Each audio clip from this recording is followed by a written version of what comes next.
Chaque pas est une décision, chaque souffle est une bataille contre la fatigue, la soif aussi. Chacun ici va boire et emporter le maximum de quantité d'eau pour la suite du trajet. Peu importe la qualité du liquide. L'ambiance est colorée. À l'autre côté de la caméra, un soldat se plaît à nous capter le souvenir au bord d'une flaque boueuse. La guerre et ses contraintes commandent un mode de vie frugal. Pas de luxe pour les chasseurs de terroristes. Il faut ajouter un peu. Je vais mettre. Merci.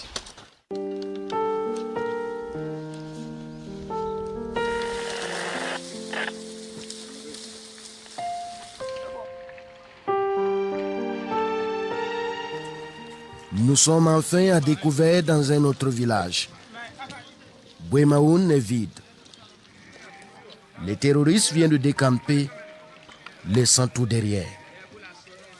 Le vol de bétail et de vivres semble être leur sport favori. Des bœufs par centaines dans la nature. Ils vont tous être convoyés à Solenzo.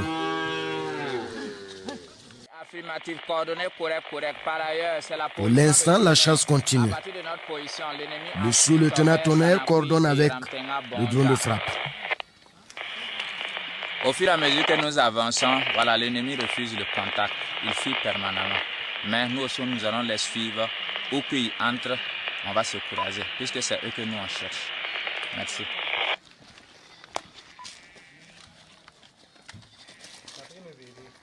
Dans les concessions,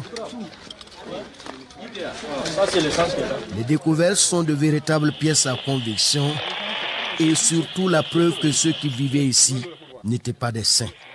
Loin s'en faut, et c'est bien le signe que les heures à venir vont être décisives.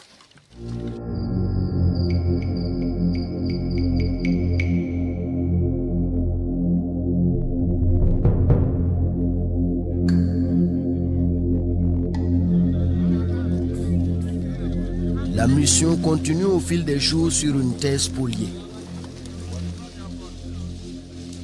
Illustration dans ce magasin. Des tonnes de céréales.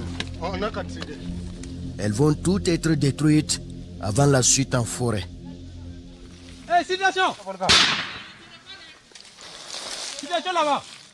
Les menaces spontanées sont très vite maîtrisées et les moyens récupérés.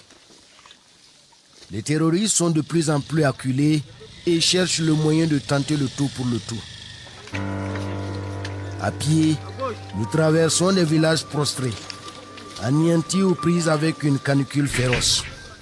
Le mercure frôle les 42 degrés à l'ombre et même la nature suffoque. La forêt, complice et ennemie, devient le théâtre d'un affrontement inévitable. Tu vois? Ça dit, c'est tout l'ennemi était là. Le sous-lieutenant Béton en tête vient de prendre l'ennemi dans son propre piège. La tension monte dans les rangs. La position est demandée. Vite, nous nous y déployons. Ici comme ailleurs, les embuscades sont un feu de paille. L'ennemi a très vite décroché. Mais ça va? Ouais, ça va très bien. Le moral? Ouais, le moral est haut.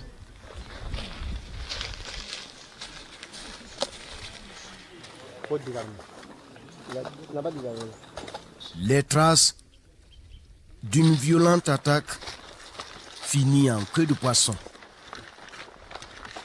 Le meneur vient de perdre la bataille, sa vie aussi. Un certain Lukman, l'éminence grise de la prétendue Katiba qui régnait en maître ici. La fin peu glorieuse d'un criminel qui terrorisait les populations des Banwa. Quand les coups de feu ont commencé partout au-delà de notre front, il y avait des tirs. Et ils essayaient de nous donner d'eau au fleuve afin de nous encercler. Donc, grâce à réaction des gens, on a pu repousser l'ennemi qui a pris la fuite. Côté ami, le combat a fait quelques blessés hors de danger et vite évacués. Ils ont encore pourri comme ils le veulent. Nous, on a décidé comme ça, tant qu'on ne neutralise pas ces gens-là, on ne va plus rentrer. Et c'est nous-mêmes, on va demander au commandement de pouvoir les traquer et les neutraliser jusqu'au dernier élément avant de rentrer. Le défi est lancé. Et pour les fantassins, c'est une question de dignité. Cette action marque un tournant décisif dans la manœuvre. Dans cette opération audacieuse, la force physique et mentale des hommes engagés devient leur arme la plus redoutable. Les unités poussent de plus en plus l'ennemi qui se retranche avec des femmes et des enfants. La plupart sont des otages pour servir de bouclier humain dans un inévitable corps à corps. Dans ce territoire au sud de Solenzo, la mort l'a emporté sur la vie. On se croirait dans un film, mais ceci n'est pas une fiction. C'est la terrifiante image d'une guerre qui a déjà tué des milliers de Burkinabés et qui dure une dizaine d'années. Dans cette zone de vie, nous découvrons peu à peu le dessin macabre des bourreaux. Des fosses communes au bord du fleuve. Combien de corps y sont ensevelis? Qui sont-ils? Nul ne sait. Ce qui est certain est que ceux qui les ont enterrés ont enjambé le fleuve et les voici sous le drone de surveillance. C'est désormais une question de vie ou de mort. Ils sont cernés de toutes parts, parce que la tactique a transformé la jungle en un échiquier où chaque mouvement est déterminant. Il y a des trucs. Là, qu'ils avaient intercepté. Ce jeu de cache-cache va durer 3 jours et 3 nuits aux abords du fleuve. Hors de notre caméra, des combats intenses avec les unités postées à l'autre rive ont permis d'écraser l'ennemi. Plus de 300 otages ont été libérés et amenés à Ouagadougou. Des armes récupérées, des billets de banque aussi. Des images de fortune rapportées par les militaires. C'est l'épilogue d'une dizaine de jours de traque dans les Banwa et surtout contre vents et marées. La météo pourtant inattendue souffle le chaud et le froid sur les hommes qui font parler leurs armes. L'instant est tendu à hauteur de Bouenga. Au bout du fil, le capitaine Soleil qui seconde le capitaine Ouattaou depuis le centre des opérations. Alors que les hommes montent sur la dernière base et étouffent la menace, le commandement prépare la consolidation en terrain conquis. Des centaines de VDP formés et équipés sont prêts à être déployés sur toute la zone de la campagne militaire dans les Banwa et la Koussi. Dar Salam, Sanakui, Sankui, Zamzaka, Koumana. Des dizaines de villages désormais libres pris en main par les volontaires pour la défense de la patrie.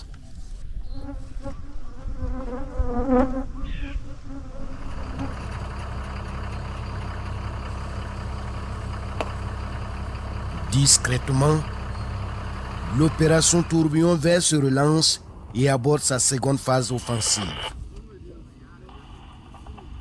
La suite, nous avons rendez-vous avec un certain Pinga, capitaine de l'armée à la tête d'une unité de choc.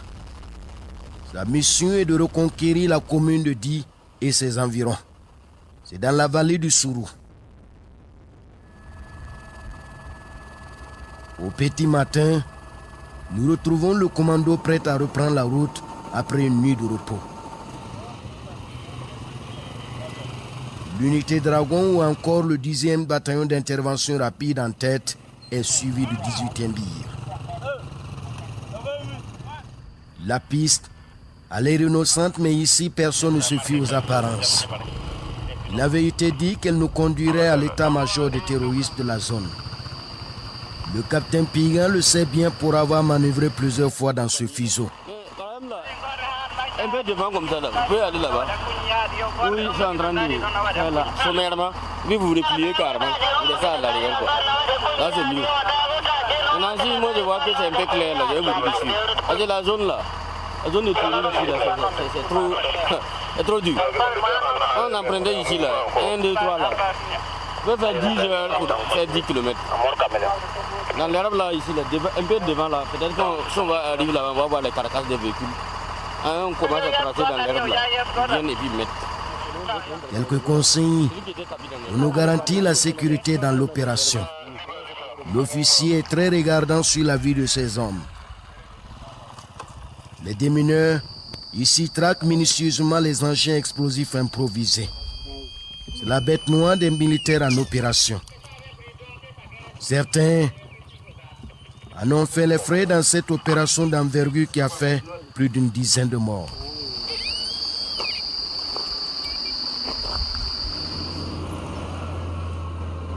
Comme à sa première phase, la mission est celle de multiples soubresauts. Les fantassins aux aguets l'emportent face à des guetteurs rusés et toujours en fuite.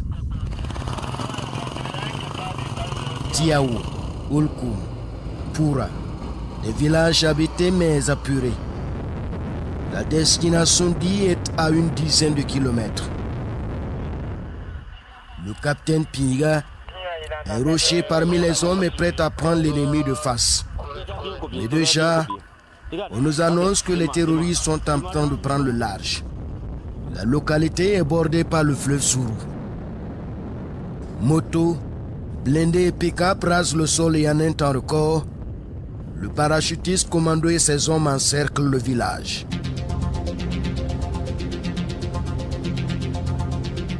La tension est palpable.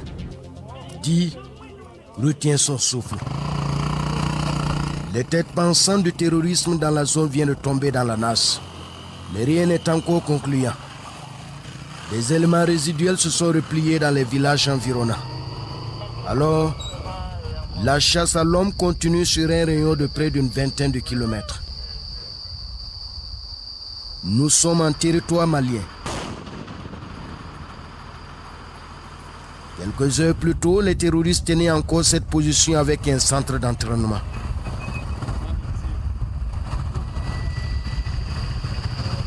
Une salle de classe de moins ce qui y ressemble, avec une tactique de combat comme le coup du jour.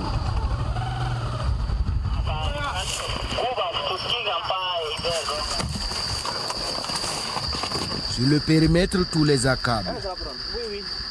L'équipe médusée vient de tomber sur un stock d'engrais. Ils utilisent ça pour fabriquer les EI. Voilà, en cas de notre passage, et pour que ça puisse détruire nos engins, ou soit ça puisse détruire nous-mêmes en tant que combattants. Le seul message que nous on a à leur dire, c'est de déposer les armes et revenir à la patrie.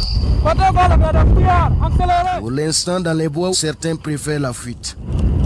Pourtant, les moyens sont dérisoires face à l'arsenal de l'armée.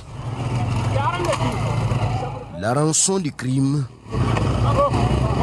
loin d'une sépulture digne. Le bilan fait état de centaines de terroristes neutralisés dans l'opération Tourbillon Vert. Après quelques heures de ratissage, l'unité reprend la route pour la base, les bras chargés. Pendant ce temps, à l'autre rive du fleuve, les compagnons de 7e bataillon d'intervention rapide sont en progression. Ils s'apprêtent à livrer leur énième combat dans la zone. Les terroristes vus par le drone préparent une embuscade. De cette bataille sanglante appuyée par le drone de frappe, des pick-up indiquant la violence de la bombe qui a détruit le groupe.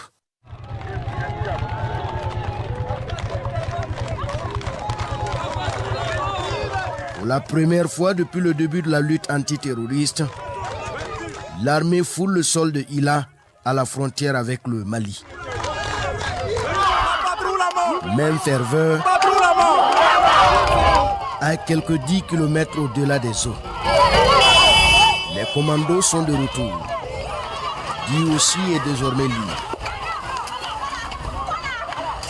C'est la chute de l'hégémonie du crime. C'est pour les terroristes là, voilà. C'est IB, Traoré. Les commerces des terroristes sont plus qu'un souvenir, balayés par la colère et la volonté de tourner la page d'un pouvoir oppressif. Chaque fois que nous avons l'occasion, nous aimons leur rendre hommage, car nous savons qu'ils sont tombés pour nous. Nous disons que si la France n'a pas oublié le général de Gaulle, que si les Américains n'ont pas oublié Martin Luther King, nous n'avons pas le droit d'oublier Thomas Sankara, Patrice Lumumba, Kwame Nkrumah, Jomo Kenyatta, King Rastafari from Ethiopia. Ils ont oublié la prison d'Assabo.